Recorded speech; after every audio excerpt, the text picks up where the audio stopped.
To give you a look at the tongs, these jaws are made out of just some slices off a piece of pipe, and they're welded to this 1/2-inch bar that I got from Josh in Brampton.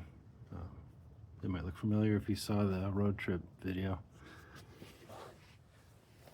These are, okay, the left jaw is welded to this side, the right jaw is welded to a similar piece on the other side. The handle is in the opposite. These ones are welded to the same piece. These ones are welded to the same piece. There's big washers in here that take up the whole space. Upside down vision. So everything's kind of clamped together and doesn't wobble. It's worked pretty good. I got the handles of these things bent a little bit so that if I had to,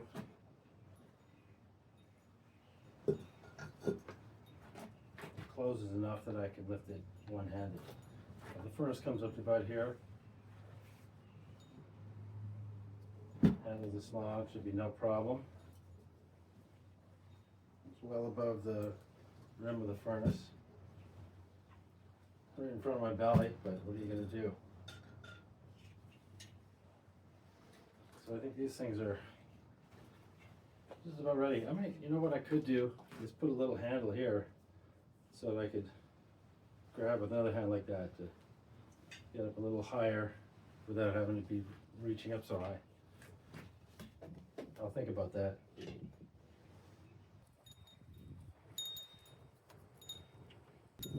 How'd you like to find that thing on your shop floor?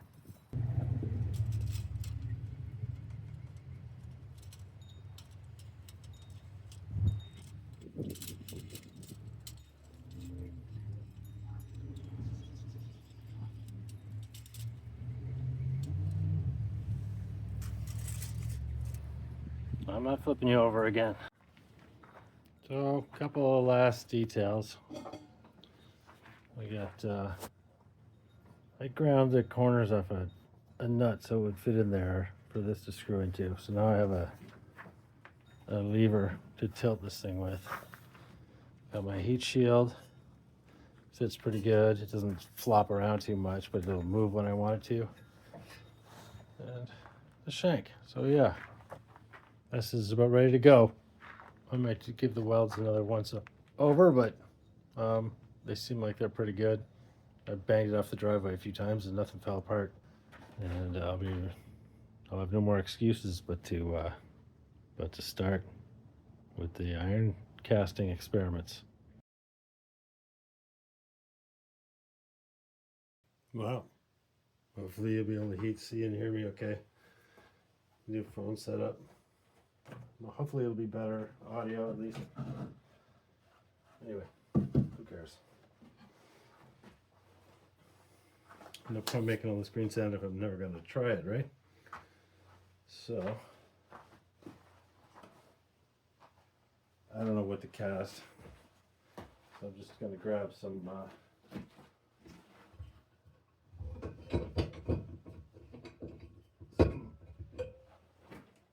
simple and quick sprue covers. Just a match plate I have. Ready to go. I'll try the facing sand I made first. The only difference between this and the rest of it is it has only Western bentonite. Was that a good idea? Bad idea? I don't know. Gotta do some tests. Figure it out.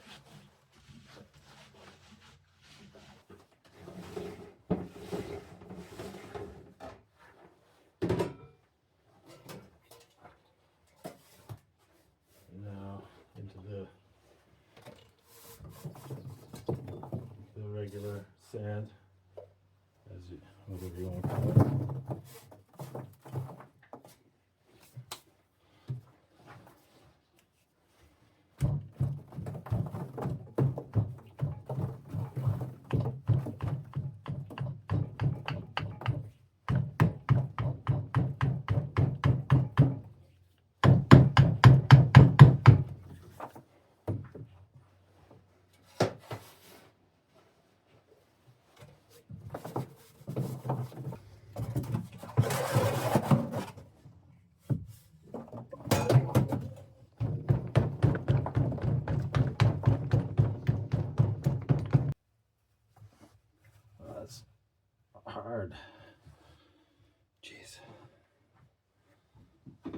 harder than a Petrobond mold, at least in my experience.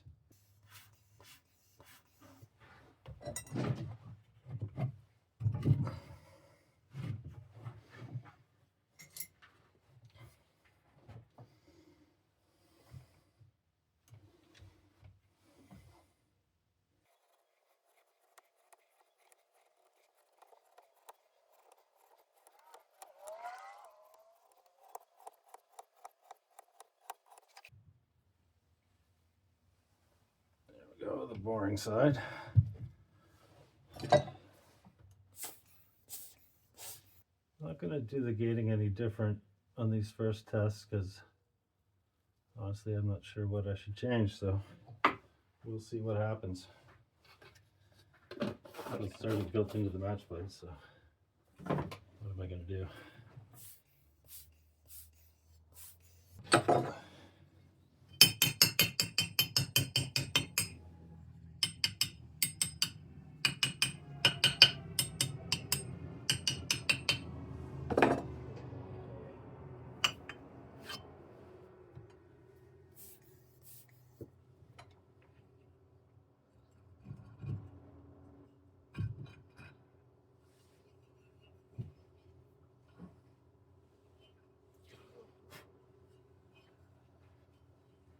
See that?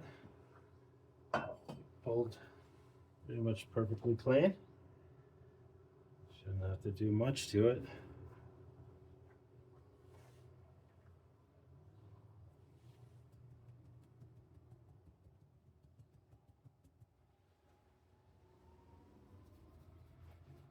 There might be a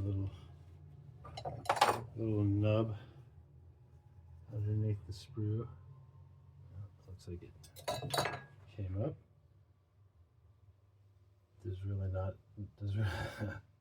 nothing else to do. I don't see any loose sand grains or anything at all like that.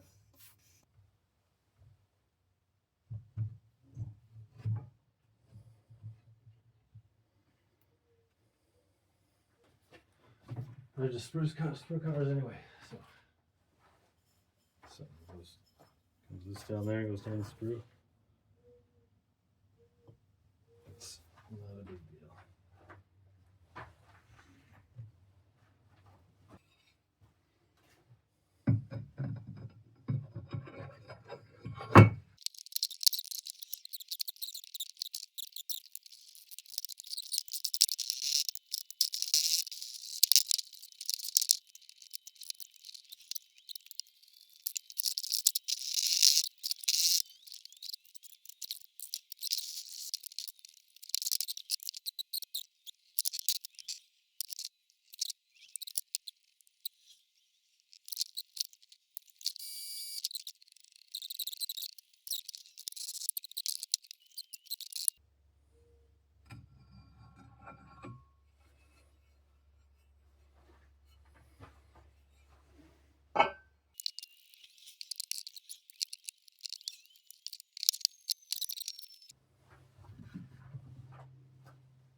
Now, with luck, the pattern's going to be sitting face up on top of the cope, and I can just lift it off with luck.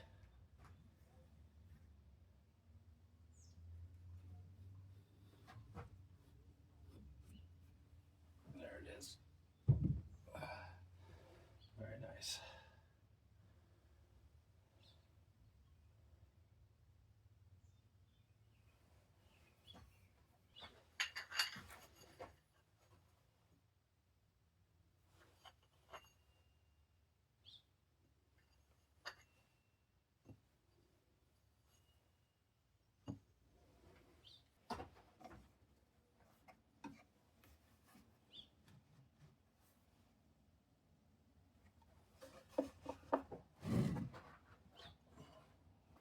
I've got these little guys lined up, more or less ready to go.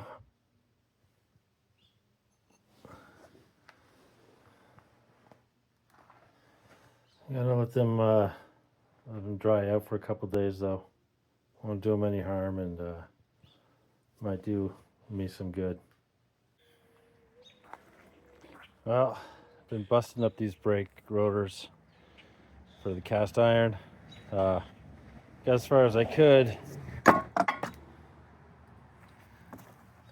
until something went wrong. Okay, so this guy spent 3 hours in the oven at 250 Fahrenheit yesterday just to make sure it's absolutely dried out.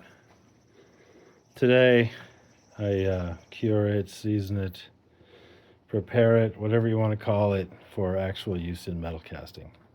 I am gonna give my my oil burner a try. It's been a while since I ran oil. I'm gonna get this thing heated up, get it up to operating temperature.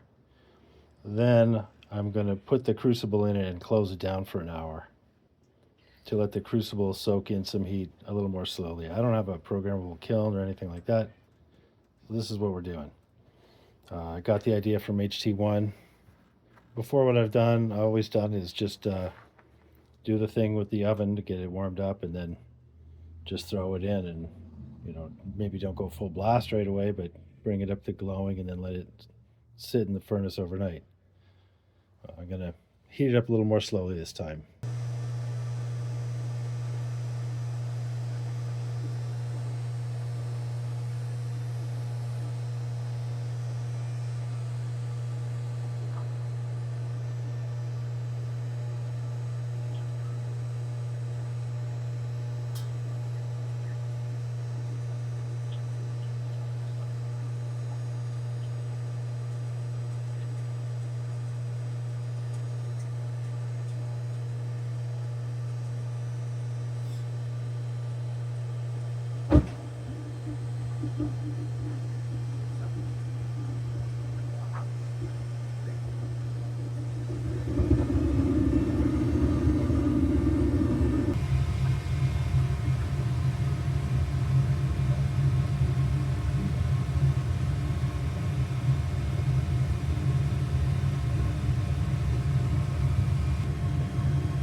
Still running propane.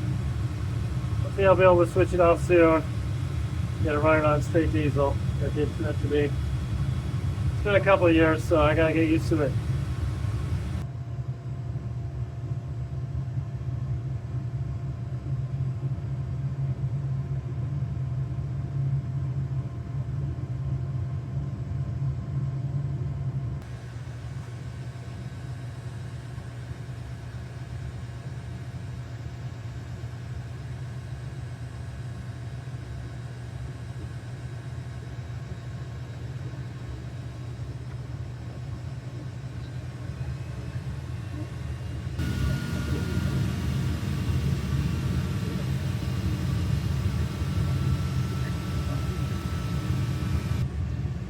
Wow.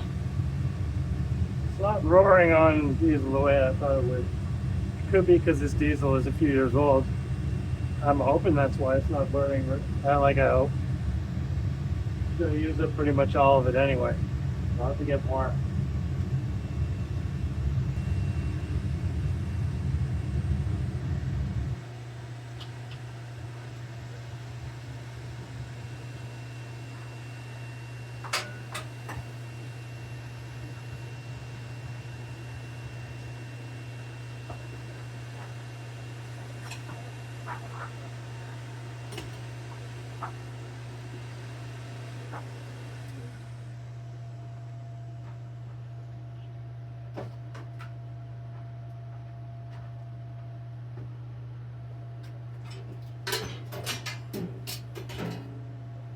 Tongs.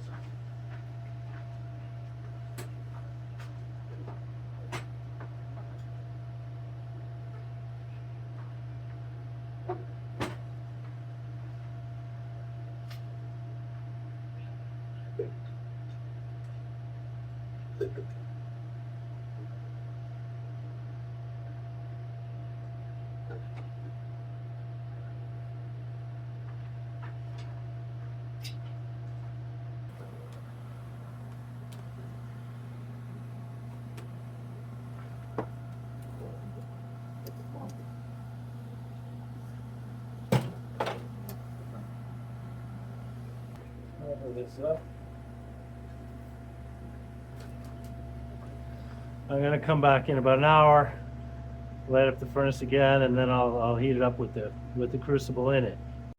All right, I already come back and turn it back on after letting the crucible soak in that heat for a little bit. Brought it up to hot temperature, and now I've shut it down. Well, let's have a look at what's going on in here. Ooh, now that looks brighter on the phone screen than it does in real life. Slowing down for a second, but more like that, something like that. So the crucible's still in there, everything's shut down. It's gonna sit there overnight, slow, cool down. Hopefully I won't be stuck to the plinth. I did put some cardboard in, so it shouldn't be, but hopefully it won't be. And we'll see. All right, here we are. It's a day or two later. Two, I suppose.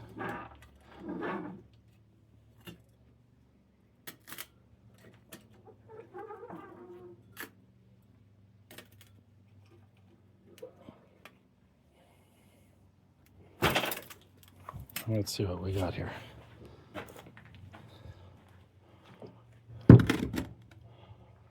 Interesting discoloration around the rim here.